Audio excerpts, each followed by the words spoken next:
ko lang. Ang Philippine TV premiere ng Spider-Man 3 ngayong Biyernes sa Super Cine Prime ng TV5.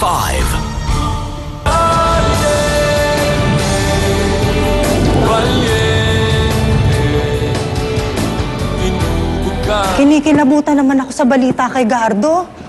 Grabe pala ang nangyari sa kanya. Nakakaawa. Ang kawawa ka mo, si Myla. Baka mamaya kung ano nang iniisip nun. Nai-indispair na ba siya?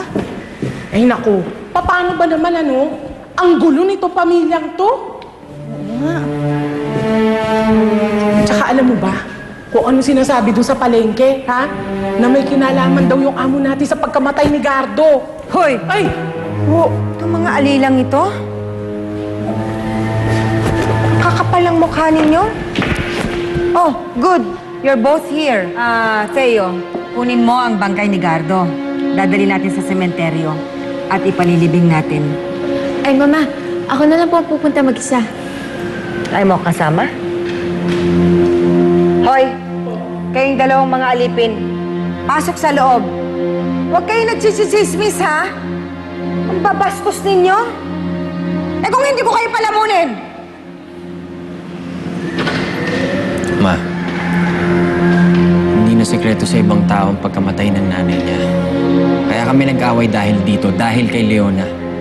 Baka kung ano pang isipin nila. Yan lang ba ang problema mo?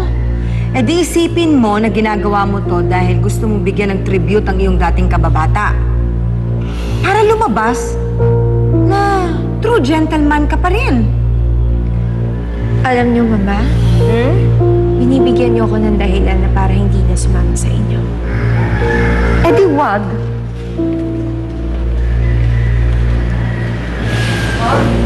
Pinapabigay sa ito ni Don Luis. Panoorin mo daw. Ano naman yan? Obserbahan mo yung kilos at pananalita ng mga mayayaman dyan. Ay, Nakumpirma na sa ba TV video report dapat ang bangkay natagpuan sa San Isidro. Ayaw bangkay Ay, ate, sandali. Pinalibing po siya ni Doña Inilipat. Trading Braganza. Perang po. Ito ang pahig ni Doña Trading. Yeah, thank you. Kababata kasi ng mga anak ko, si Gardo Valiente. Alam kong walang pampalibing. This is the list that I could do.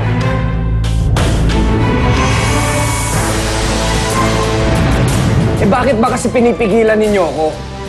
At saka bakit nyo tinuturuan pa ako ng kung ano-ano kalokohan? Samantalang nandun yung tatay ko nagluluksa para sa wala. Tumpa ka na ito ng kaaway mo. Tiyak may susunod ng hakbang na nakahanda, hindi ba?